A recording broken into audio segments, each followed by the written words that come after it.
안녕하세요. 모아쌤입니다. 오늘은 아이의 마음을 움직이게 하는 5가지 대화 방법에 대해서 한번 이야기해 볼게요. 첫 번째로는요, 꾸나꾸나 대화 방법인데요. 이것은 아이의 마음을 먼저 공감한 후에 내가 가르칠 것을 이야기하는 거예요.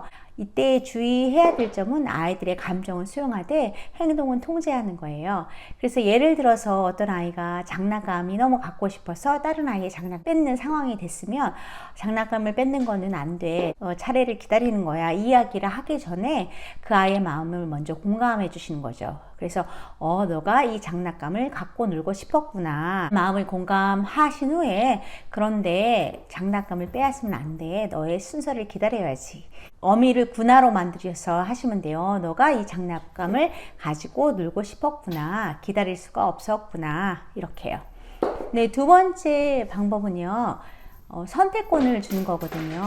아이들이 이렇게 선생님의 말을 이렇게 잘 따라주면 얼마나 좋겠어요. 근데 로봇이 아닌 이상 아이들도 자기 생각과 의견이 다 있잖아요. 그래서 아이들에게 선택권을 주는 거죠. 이걸 할래? 저걸 할래? 지금은 이 2가지를 할 수 있어.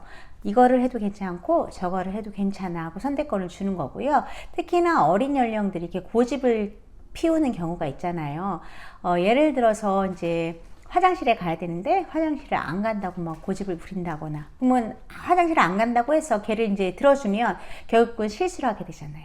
꼭 해야 되는 거에 대해서 말을 할 때 이 방법을 써요. 근데 이것은 그 결론은 정해져 있어요. 결론은 화장실에 가는 거예요. 그런데 가는 방법이 다른 거예요. 예를 들면 누구누구야 화장실에 가야 되거든.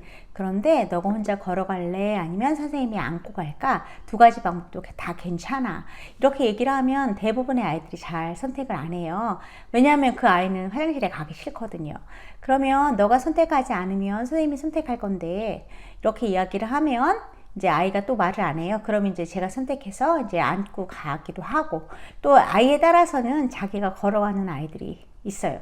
또 이제 3번째 방법은요, 아이들이 이렇게 고집을 부리는 경우가 있어요. 예를 들어서 막 날씨가 추운데 잠바를 안 입는다던가, 아니면 겨울에 샌들을 신고 간다던가, 아니면 간식 먹을 때 간식을 먹지 않는다던가, 그런 경우가 있는데, 이런 경우에 아이들에게 그 결과를 알게 하는 거죠. 그래서 이제 예를 들어서 간식 시간에 간식을 이제 안 먹으려고 해요. 그럼 그 아이에게 이렇게 말합니다. 지금 너가 간식을 안 먹으면 이따 점심시간까지 아무것도 먹을 수가 없어. 그럼 배고파질지도 모르는데 그래도 괜찮겠니? 하고 이제 어떤 결과가 나올지 아이들에게 이제 이야기를 해줘서 그 아이가 그 결과를 인지하고 이제 자기 선택을 하는 건데요. 이제 아이가 간식을 안 먹는 걸로 이제 선택을 했어요. 그래도 괜찮아요. 그런데 정말 점심시간까지 뭘 주면 안 되겠죠. 그래서 아이가 내가 간식을 안 먹었더니 배가 고프구나, 이렇게 자연적인 결과를 받아들이는 대화법입니다. 4번째 방법은 아이 메시지 방법으로 아이들에게 저의 생각과 감정을 이야기하는 거예요. 아이들이 너무 말을 안 들을 때 제가 너무 피곤하고 힘들잖아요. 너희가 선생님 말을 안 듣고 선생님이 계속 같은 말을 반복하게 되면 그것은 선생님을 굉장히 피곤하게 만들고 힘들게 만드니까 선생님을 도와줬으면 좋겠어요. 5번째로는 나의 하루책 사용 방법인데요. 이것은 제가 아이들 행동 교정을 할 때 쓰는 대화법이기도 해요. 자주 사용하는 편은 아니고 이 방법 저 방법 다 썼는데 안 됐을 때 사용하는 방법이에요. 이것은 부모님과 먼저 상담을 하고 이야기를 나누신 다음에 아이의 하루 책을 쓰는 거예요. 아이가 어떤 활동을 했는지, 어떤 좋은 선택을 해서 했는지, 또 그런 거를 쓰는 거죠. 예를 들어서 뭐 간식 시간에 책상 앞에서 잘 앉아 먹었어요. 뭐 친구를 잘 도와주었어요. 이렇게 쓰기도 하고요. 또 한쪽에는 조금 고쳐야 되는 행동들, 교정을 받아야 하는 행동들, 그런 행동들을 적죠. 그래서 이쪽 면에는 웃는 얼굴을 그리고 이쪽 면에는 우는 얼굴을 그리는 거죠.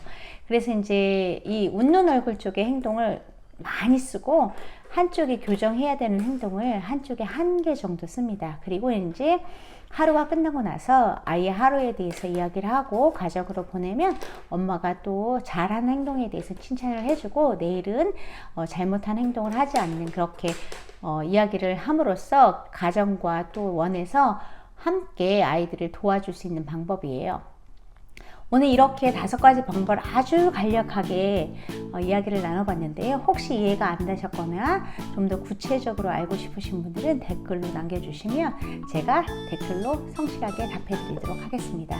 그럼 저는 다음 영상에서 만나 뵐게요. 감사합니다.